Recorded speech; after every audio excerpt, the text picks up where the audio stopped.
들으신 음악은 이탈리아 작곡가 루이지 보케리니의 현악 오중주인 마드리드 거리의 밤 음악입니다. 왜 이탈리아 작곡가가 스페인의 마드리드를 소재로 한 스페인풍의 음악을 썼을까요? 보케리니는 젊어서 첼로 신동으로 이름을 날리다가 18살 때 스페인 왕인 카를로스 3세의 동생인 루이스 안토니오 공이라는 사람의 눈에 들어서 마드리드로 활동 무대를 옮겼습니다. 궁정음악가로 화려한 활동을 펼쳤지만 어느 날 왕이 이 보케리니가 새로 작곡한 작품의 일부가 마음에 안 든다며 바꿔보라고 얘기했습니다. 보케리니는 다음날 그 곡을 연주했는데 왕이 마음에 들지 않는다고 말한 부분을 고친다고 하는 게 그 부분을 2배로 늘린 거였죠. 결과는 당연히 파직이었습니다. 그 뒤에 보케리니는 프로이센으로 가서 열렬한 음악 애호가였던 그 프로이센의 프리드리히 빌헬름 2세를 섬겼습니다. 그리고 그 왕이 죽은 뒤에 그는 다시 돌아갔습니다. 돌아간 곳은 고국 이탈리아가 아니라 그의 제2의 고향인 스페인의 마드리드였습니다. 보케리니가 일찍이 알던 왕족과 귀족들은 이미 세상을 떠났고 보케리니는 가난에 시달렸지만 그는 결국 젊은 시절의 추억이 깃든 스페인에서 삶을 마쳤습니다. 이번에는 스페인 춘곡의 진한 색태가 더욱 두드러지는 보케리니의 기타 5중주 4번 판단고를 들어보시겠습니다. 기타 5중주라고 썼지만 기타만의 5중주는 아니고 현악 4중주에 기타가 추가된 작품입니다.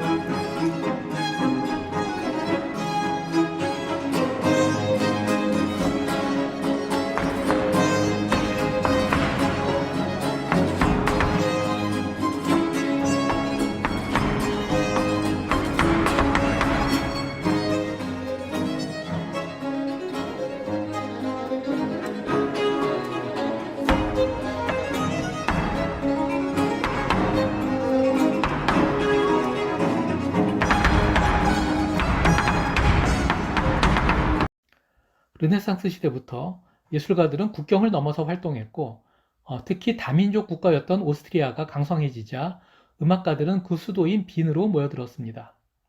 독일 북부 함부르크에서 태어나서 30살 때 빈으로 와서 정착한 요하네스 브람스도 그 중에 한 사람이었습니다. 브람스가 오랜 고투 끝에 세상에 내놓은 교향곡 1번의 마지막 사악장에는 느릿하고 장엄하고 또 인상적인 찬송가풍 선율, 즉 코랄 선율이 등장합니다. 사람들은 이 멜로디가 베토벤 교향곡 9번 합창 사악장의 환희의 송과 선율과 닮았다고 했지만 브람스는 그런 소리는 바보도 할 수 있다면서 콧방귀를 꼈습니다. 두 선율을 한번 비교해서 들어보시겠습니다.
실제로 브람스가 교향곡 1번의 사악장에 사용한 코랄 선율과 닮은 노래는 따로 있었습니다.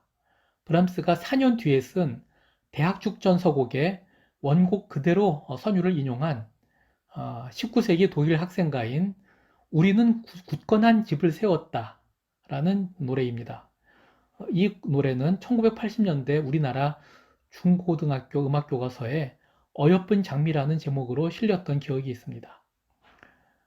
대학축전서곡에 들어간 이 선율을 들어보시겠습니다.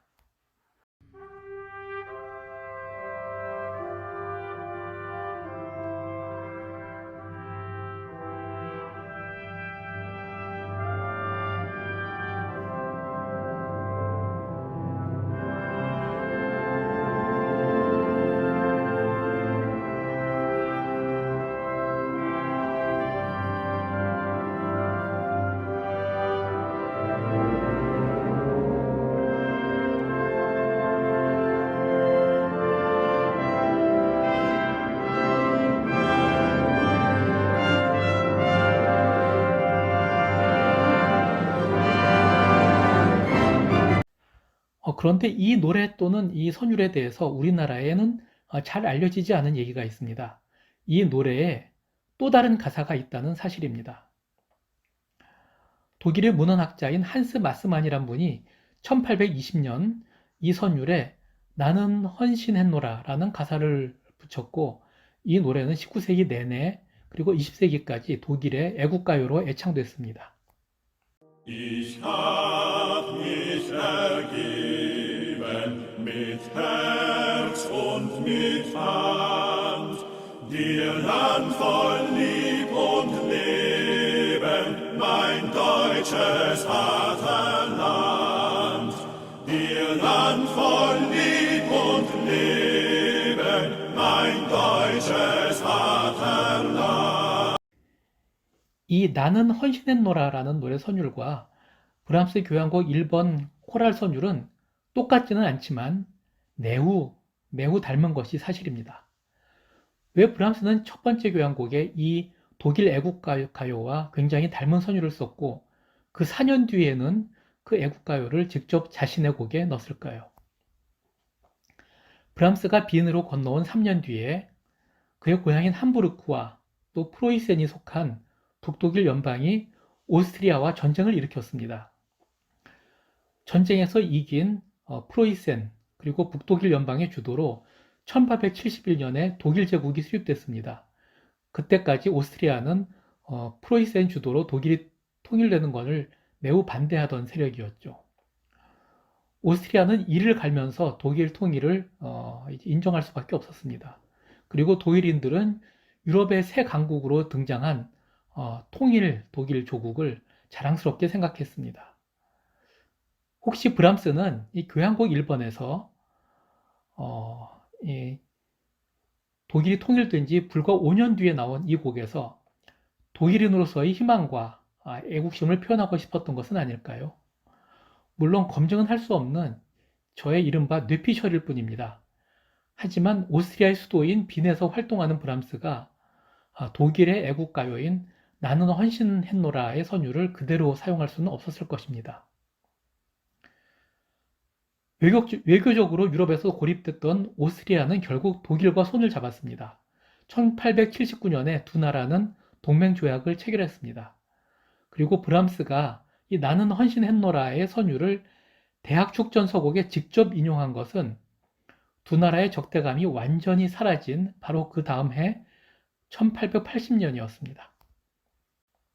보케린이나 브람스의 사례들에서 보듯 예술가들은 국경을 원래 넘나드는 존재였습니다. 지금 우크라이나와 러시아가 전쟁을 벌이고 있는데 러시아의 범죄 정권인 푸틴 정권과 밀착해서 이득을 보거나 푸틴의 범죄적 계획을 그리고 2014년에 돈바스 전쟁을 지지 찬동한 예술가가 이제 대가를 치르는 것은 매우 당연하고 온당한 일입니다. 하지만 이와 달리 단지 국적이 러시아라는 이유만으로 너는 어느 편이냐라는 마치 신문에 가까운 그런 질문을 받거나 예술적 활동에 족쇄를 가한다면 그것은 온당하지 않은 일이겠습니다. 이런 얘기들은 마치 이청준의 소설 소문의 벽에 나오는 일화, 6.25 전쟁 와중에 한밤중에 누군지 알 수 없는 사람들이 들이닥쳐서 자고 있는 식구들의 얼굴에 전짓불을 비추면서 너는 어느 편이냐고 묻고 자기가 생각한 편과 다르면은 죽여버렸다는 얘기를 떠올리게 합니다.